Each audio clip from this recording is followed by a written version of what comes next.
ధ్యానం మొదలుపెట్టినప్పుడు అంత ప్రశాంతంగా, నిశ్శబ్దంగా ఉంటుందనుకుంటాం. అవును, చాలామంది అంచనా అదే. కానీ కూర్చున్న 5 నిమిషాలకే మనసులో 1000 ప్రశ్నలు. నేను సరిగ్గానే చేస్తున్నానా?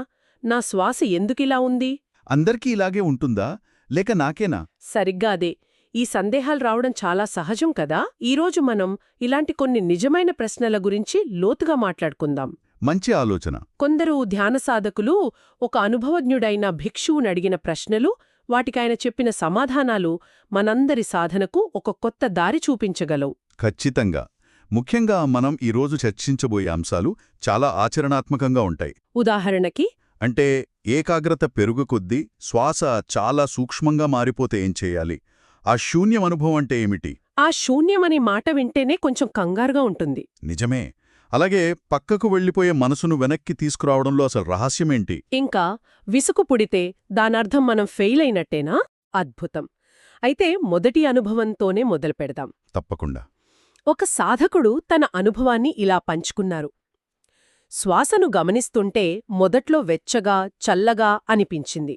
కాని పోపోగా అనుభూతి తగ్గింది. అవును, తగ్గిపోయి శ్వాస ఎంతో సూక్ష్మంగా మారింది.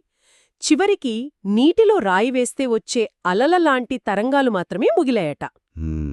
అప్పుడాయనకు వచ్చిన ప్రశ్న, ఈ దశ తర్వాత నా సాధనను ఎలా ముందుకు తీసుకెళ్లాలి అనేది. ఇది చాలా మంచి ప్రశ్న. ఇక్కడే భిక్షువు ఒక ముఖ్యమైన విషయాన్ని స్పష్టం చేశారు. ఇది ఒక మంచి పురోగతికి సంకేతం అని ఆయన అన్నారు. అంటే శ్వాస సూక్ష్మంగా మారడం మంచిదేనా? చాలా మంచిదే. శ్వాస ఎంత సూక్ష్మంగా, సున్నితంగా మారితే మనసు అంత పదునుగా మారుతోందని అర్థం. అయితే మనం సరైన దారిలో ఉన్నామో లేదో తెలుసుకోవడానికి ఆయన 2 కొలమానాలు చెప్పారు. అవేమిటి? ఒకటి, మీరు చెప్పినట్టు శ్వాస సూక్ష్మంగా మారడం. రెండవది, మనసులోని మాలిన్యాలు తగ్గడం. మాలిన్యాలు అంటే కోపం, అసూయ, ఆందోళన లాంటివా? నిజమే.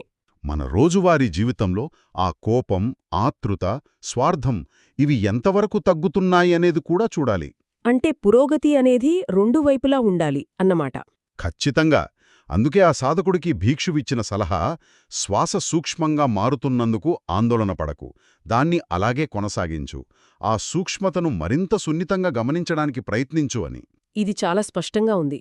సరే, ఈ సూక్ష్మ శ్వాస అనుభవం మరో ఆసక్తికరమైన అనుభవానికి దారితీస్తోంది. అదే ఆ శూన్యం. అవును, ఇంకొక సాధకురాలు శూన్య పరిస్థితిని అనుభవించారట. శ్వాస నెమ్మదిగా కనుమరుగై తను ఒక శూన్యంలోకి వెళ్ళిపోయినట్టు అనిపించిందట. ఆ తర్వాత ఆ స్థితి నుండి ఒక్కసారిగా ఉలిక్కిపడి బయటకు రావడం లేదా నెమ్మదిగా స్పృహలోకి రావడం జరిగిందట. ఇది వింటే కొంచెం కంగారుగా అనిపిస్తుంది. చాలామందికి ఇది కంగారు పుట్టించవచ్చు. కాని దీనికి భిక్షువు ఇచ్చిన వివరణ అద్భుతమైనది. ఆయన దీన్ని తెలిసినది, తెలియనది అనే 2 భావనలతో వివరించారు. తెలిసినది, తెలియనది. అవును, తెలిసినది అంటే మనం ధ్యానానికి ఎంచుకున్న వస్తువు. ఈ సందర్భంలో శ్వాస. ఓకే. మనం దాని ఆరంభాన్ని, మధ్యను, ముగింపును, అంటే శ్వాస యొక్క పూర్తి స్వభావాన్ని సంపూర్ణంగా తెలుసుకున్నప్పుడు ఆ తెలియనది కరిగిపోతుంది. అప్పుడు తెలియనది అనుభవంలోకి వస్తుంది. అంటే ఆ శూన్యమే ఈ తెలియనది. సరిగ్గా. మరి ఆ ఉలిక్కిపడి బయటికి రావడమనేది ఆ తెలియని స్థితి యొక్క ముగింపు. భయం వల్ల వస్తుందంటారా? అవును. భిక్షువు చెప్పిందేమిటంటే సాధకులు ముందుగా ఈ స్థితికి అలవాటు పడాలి. తెలియని దాని ఆరంభం అంటే శ్వాస కనుమరుగవడం, దానికి సిద్ధంగా ఉండాలి. తెలియని దాని ముగింపు అంటే తిరిగి స్పృహలోకి రావడం, దానికి కూడా సిద్ధంగా ఉండాలి. ఆ స్థితిలోకి భయం లేకుండా స్పృహతో ప్రవేశించగలగడం. అదే ఒక గొప్ప ఆధ్యాత్మిక అనుభవం. ఎందుకంటే అది మన వ్యక్తిగత అస్తిత్వాలకు అతీతమైన ఒక స్థితి. వ్యక్తిగత అస్తిత్వాలకు అతీతమైన స్థితి అంటే దాన్ని కొంచెం వివరిస్తారా?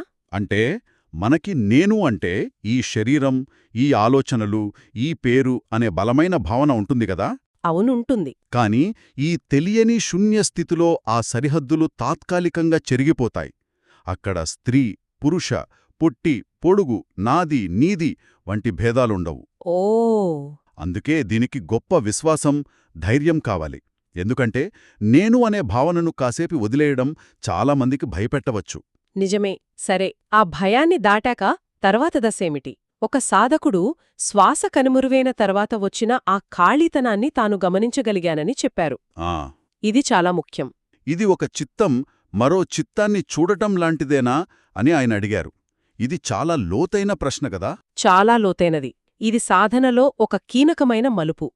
భీక్షువు దానికి అవును అనే సమాధానమిచ్చారు.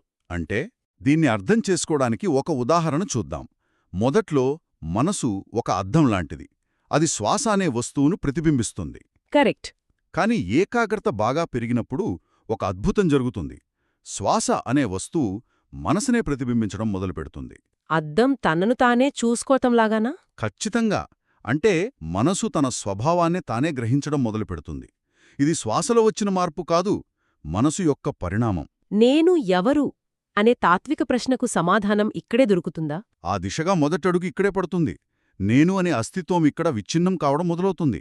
అందుకే భీక్షువు జ్ఞానోదయాన్ని ఒకచోట అత్యున్నత నిరాశ అని వర్ణించారు. ఒక్క నిమిషం, ఇది చాలా విరుద్ధంగా ఉంది. జ్ఞానోదయం అంటే అత్యున్నత ఆనందం, శాంతి అని కదా మనం వింటాం. అత్యున్నత నిరాశ ఏంటి? చాలా మంచి ప్రశ్న. నిరాశ ఎవరికి కలుగుతుంది? ఎవరికి? నేను అనే అహానికి. నేను జ్ఞానోదయం పొందాలి, నేను శాంతిని సాధించాలి అనుకుంటుంది. కాని ఈ ప్రక్రియలో జ్ఞానోదయం పొందాలనుకుంటున్న ఆ వ్యక్తి లేదా ఆ అహం కరిగిపోతుంది. అంటే చివరకు పొందేవాడు ఎవరూ మిగలరు. అవును, అహం దృష్టితో చూస్తే ఇది నష్టమే కదా. అందుకే అది నిరాశ. కాని ఆ అహం కరిగిపోవడమే అసలైన స్వేచ్ఛ, అసలైన ఆనందం. అర్థమైంది.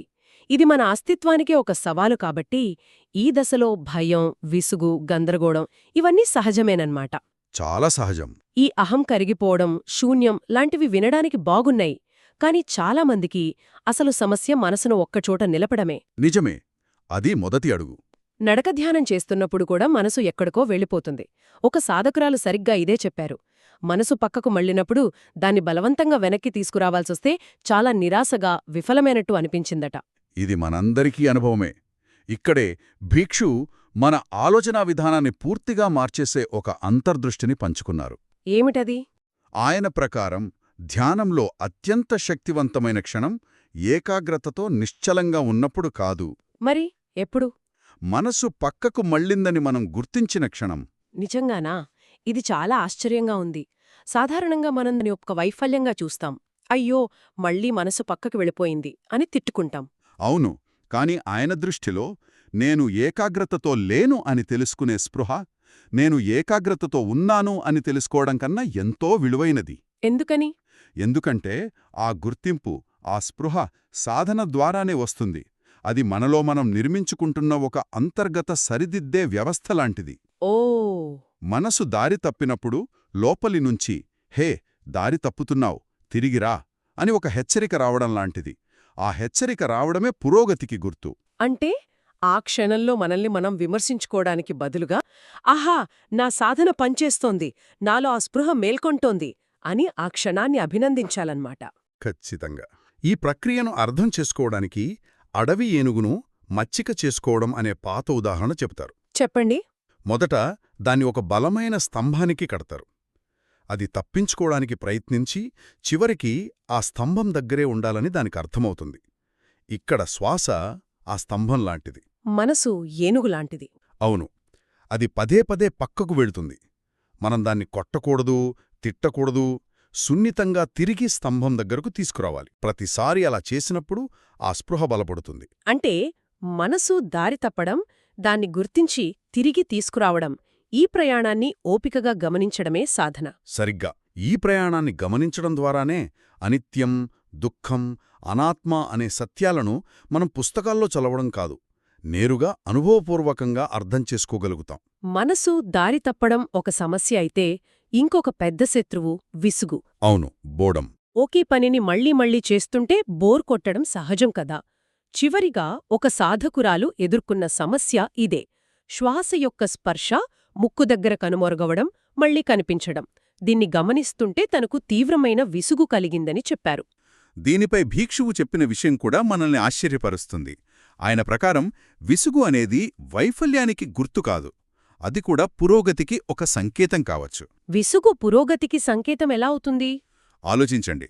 మన మనసుకి స్థూలమైన అనుభవాలు ఇష్టం.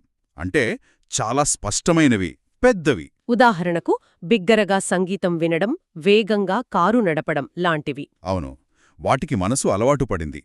ధ్యానంలో ఏకాగ్రత పెరిగే కొద్దీ శ్వాస చాలా సూక్ష్మంగా, సున్నితంగా మారుతుంది. స్థూలమైన అనుభవాలకు అలవాటు పడిన మనసుకి ఈ అతి సూక్ష్మమైన అనుభవం ఆసక్తికరంగా అనిపించదు.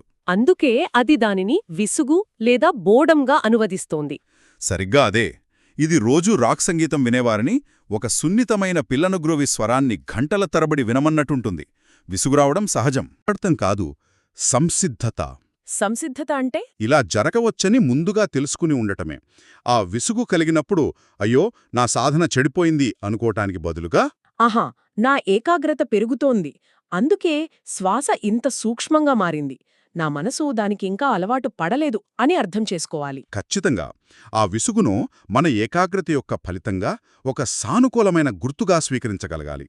దాన్ని శత్రువులా కాకుండా పురోగతిలో ఒక భాగమని అర్థం చేసుకోవాలి. ఈనాటి చర్చలో మనం ధ్యాన ప్రయాణంలోని ఎన్నో ముఖ్యమైన మలుపుల గురించి తెలుసుకున్నాం.